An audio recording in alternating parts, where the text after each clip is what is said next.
aproveitar que tem mais uma divulgação aqui pra fazer. É um cafezinho, Vai lá. um cafezinho pra mim. Cafezinho, um Dani? É isso? Tá voltando o café. Nossa, cara, a Dani ficou até nervosa aí. Não, ela saiu puxando a mesa, ela falou, caramba, deixa eu tirar a mesa que ela vai quebrar a mesa, esse porrete aí. Porra, você tá louco, tá trauma. Aquele dia ela deu medo, eu não tô brincando. Você viu que parou na hora a gracinha, acabou o podcast, acabou Foi, tudo. cara, depois tacou o pirulito na cabeça, não foi? Você tá louco. Tudo que tinha alcance tá Eu saí correndo. Muito bom. O que temos de Ó, enquanto eles divulgação tomam aí? café, vamos falar aqui, ó. O Rafael Rosa, ele mandou aqui uma divulgação falando que domingo, às 21 horas, no canal do YouTube. Então, vamos lá. Domingo, se você não estiver em São Paulo e não for no My Fucking Comedy Club assistir o Clube de Mulheres, se você estiver em qualquer outro lugar do Brasil ou mundo, no canal do Rafael Rosa, moderador do Chat do Vênus, a galera aí deve conhecer, vai rolar um bate-papo com o Gustav para falar sobre o trabalho dele na Marvel, Star Wars, Disney, DC e como foi trabalhar com a equipe indicada ao Oscar de melhores efeitos visuais pelo filme Vingadores Guerra Infinita. Caraca, Eles estão que todos demais, convidados. velho. Então, tá aí no canal do Rafael Rosa, quem quiser ver o papo dele com o Gustav, tá lá. Muito legal. Doideira. Ó, falando em Gustavo, eu vou ler a pergunta dele, então. A mensagem Bora que lá. ele mandou aqui, ó. Salve, salve, viajante. Sextou. E sextou muito. Hoje já tivemos Arin e Anne mais cedo. E agora arrematando essa semana com Danilão. Você viu que o Vingadores veio a Tora aí. Veio com a paulada. Ela tá lá fora, acho que, observando a gente. Tá não? Mari tá... Ó, você causou isso daí, ó. O que o Danilo faz para o humor brasileiro é indispensável. Danilo, você quando olha para trás na sua história de carreira, dá vertigem? Acho que esse programa de hoje está épico. Obrigado. Beijo, Gustav. Nem se eu parar pra olhar pra trás... Você desmaia, né? O que eu faço é igual montanha-russa. Eu amo montanha-russa, mas eu tenho muito medo de altura. Então, o que acontece?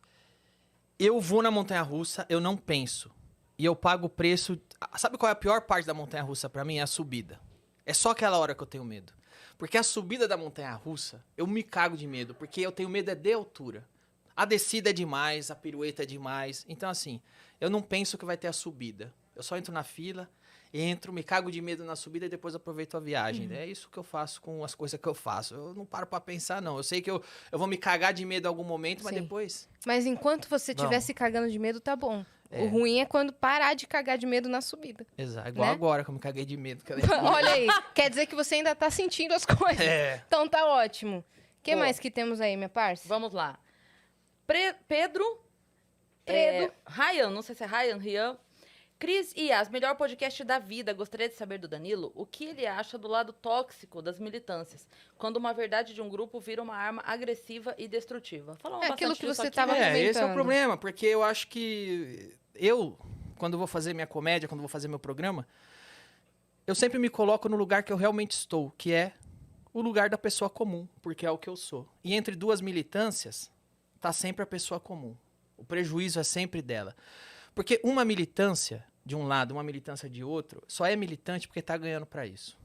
Então, quando você vê um artista que fica militando muito por um lado político, pode ter certeza que ele ganha para isso. Ele ganha, sabe o quê? Publicidade. Porque ele caga a regra do politicamente correto, aí tem lá na agência publicitária o menininho, a menininha que acabou de sair da faculdade, que vai abrir a cancela do pedágio, ele vai passar. Então, esse artista ganha publicidade, ganha a porta aberta no streaming, ganha o jornalista falando que ele é um gênio. Do outro lado, hoje, né, a gente tem um militante do governo que com certeza ganha mamata, com certeza ganha sua teta. E entre esses dois lados que estão dizendo que você é um bosta porque você não quer aderir a nenhum dos dois, tá a pessoa comum, que é exatamente onde eu me encaixo, me enquadro e onde a maior parte das pessoas. E a pessoa comum é a maioria.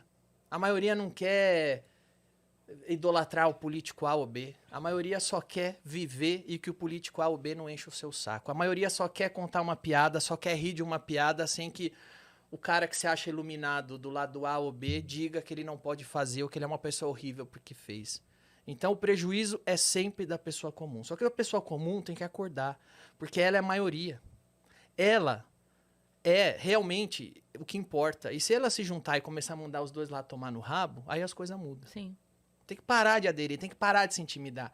Quando vem o jornalista falar que você não pode falar isso, quando vem o comediante falar que essa piada não pode ser contada, quando vem o vereador, o deputado falar que você não pode fazer isso ou aquilo, você tem que mandar tomar no cu.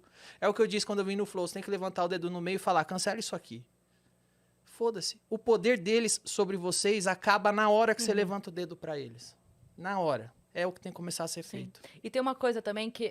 tem uma frase que o Chico Anísio falou naquele O Que Vi da Vida, que ele falou assim, o humor é quem denuncia. Eu acho maravilhosa essa frase, porque às vezes as pessoas esquecem que se o humorista tá fazendo piada com o buraco na rua, ele não fez o buraco na rua. Exato. Aquele buraco na rua é motivo de uma má administração. Então, o fato de eu estar zoando o buraco na rua é pra jogar luz em cima de um problema.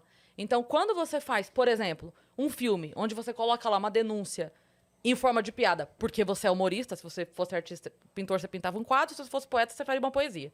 Você é humorista. Então, em forma de piada, você faz uma denúncia a respeito da ação de pedófilos. Mostrando o absurdo que é a ação de pedófilos. Ok. Porque você é humorista, então você age daquela forma. Mas é uma denúncia. Então você joga a luz no problema, só que aquele problema incomoda, porque ninguém gosta desse problema, ninguém quer que ele exista. Então é mais fácil a gente não fingir que ele não existe. Quem jogou a luz no problema. Entendi. Então, assim, tem uma... Eu não sei se você lembra disso, mas uns anos atrás, no Oscar, o Chris Rock, ele levou umas crianças para levarem entrou umas crianças, junto estavam os filhos dele, e umas crianças para levarem a ficha dele. Você lembra disso, dessa cena? Não. Entraram umas crianças, estavam os filhos dele, tinha umas outras crianças e tal.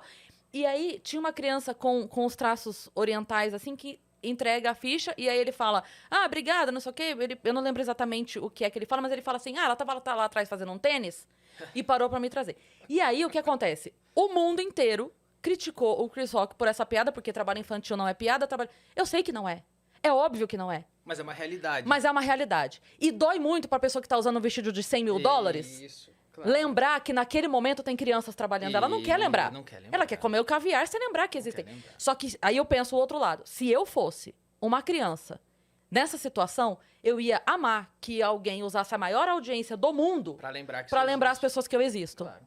E pra causar incômodo. Porque Claro. a função é causar o incômodo. Claro. Porque a gente faz em forma de piada, de novo, porque somos humoristas. Mas não tinha como o Chris Rock entrar e falar, olha, eu trouxe um acróstico sobre o trabalho infantil. Vou ler para vocês. Todo mundo ia falar, o quê? Ele é o Chris Rock, certo? Ele é o Chris Rock. Ele não é da ONU, certo? Exato. Ele não é a Loreta da ONU. Como chama Exato. a mina chata lá? Greta. Greta. Não é a Greta, é o Chris Rock, pô. Então, assim,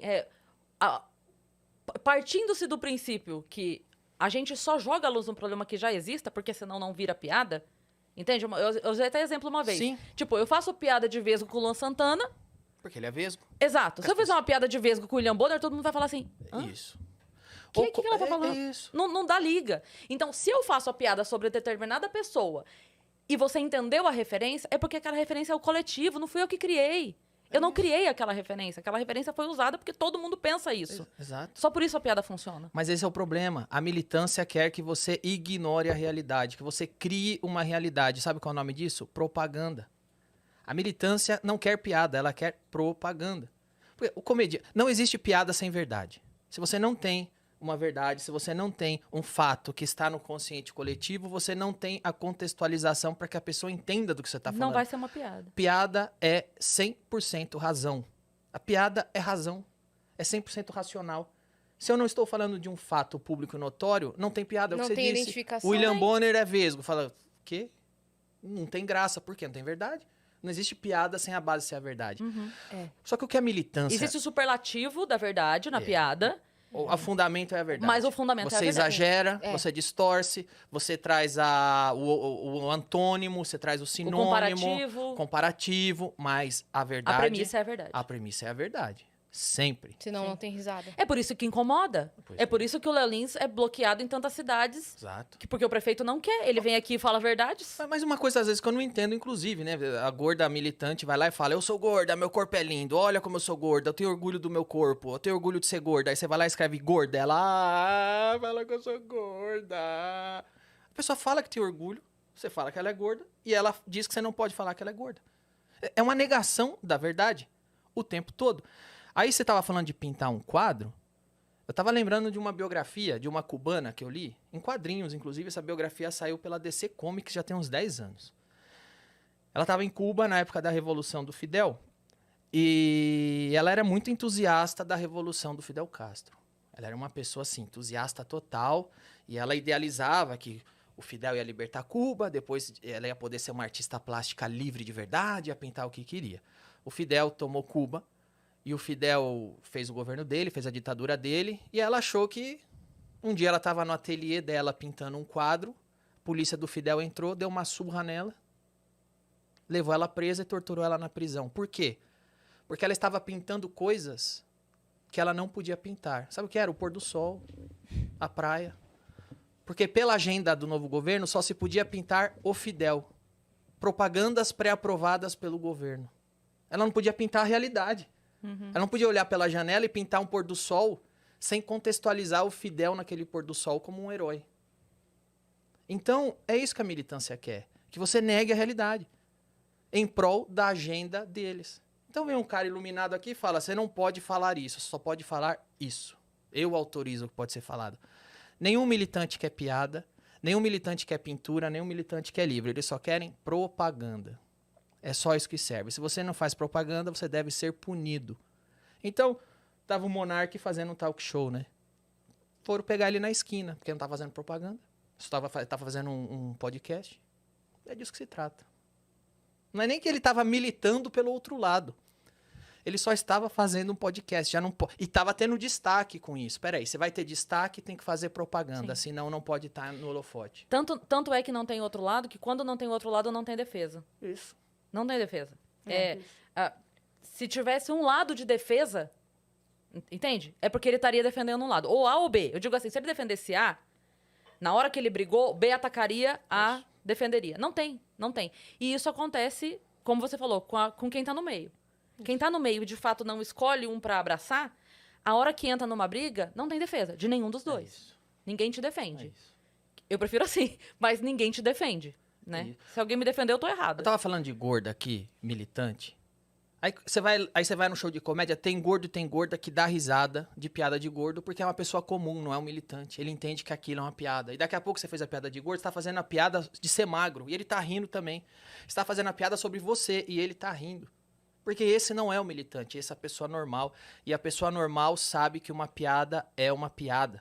Quem tá forçando a barra, fingindo que tá todo mundo ofendido o tempo todo, é militante. Tem uma história da Ju, que queriam que ela tivesse ofendida? Isso. Lembra? Quando rolou a brincadeira? Na Páscoa. Sim. Foi uma Páscoa. Ah, da Ju do The Noite. Era Páscoa. Sim. A Juliana sentou no meu colo, tirou a foto. E a Juliana postou Ela porque que- ela quis. Sim. Ela postou. Ela te deu o ovo Ela me deu o ovo de Páscoa. em agradecimento. Aí tinha um ovo de Páscoa de chocolate de um lado da minha perna, a Juliana do outro. E ela postou alguma coisa assim. Quem ele vai comer hoje? Quem ele vai comer hoje, Sim. quem é ovo de chocolate, alguma Chocolatinho, coisa um assim. negócio assim. Comparando ela com um ovo de chocolate. Qual chocolate ele vai comer hoje? Qual chocolate vai comer hoje? Era uma coisa assim. Aí veio o Catraca Livre e falou que eu era racista porque a Juliana postou essa Postou. foto brincando. E a gente rindo no camarim. Não, quando ela veio aqui, ela explicou. falou, Ela é. falou. Eles definiram. Uhum. Aí você vê como o pessoal é. Pelo Falou, a seguinte- ideia foi minha, ela falou. Não, é pior. O pessoal fala que defende negro, minoria. Só que não. Eles colocam, por exemplo, nesse caso, a Juliana numa posição tão inferior. É igual o Greenpeace coloca um animal. Esse animal vai ser defendido por mim. Aí vem a Juliana e fala, não, mas eu não tô ofendida. Cala a boca aí que eu tô te defendendo. Você tá ofendida assim. Não, não tô. Tá sim. Você não percebeu, mas você tá. A sua causa é minha propriedade. Se eu estou falando que você tá, porque você está. Como se ela fosse uma escrava de uma agenda. Ela tem que estar ofendida, necessariamente. Quando é só uma pessoa normal brincando, como Com um pessoas amigo. normais brincam.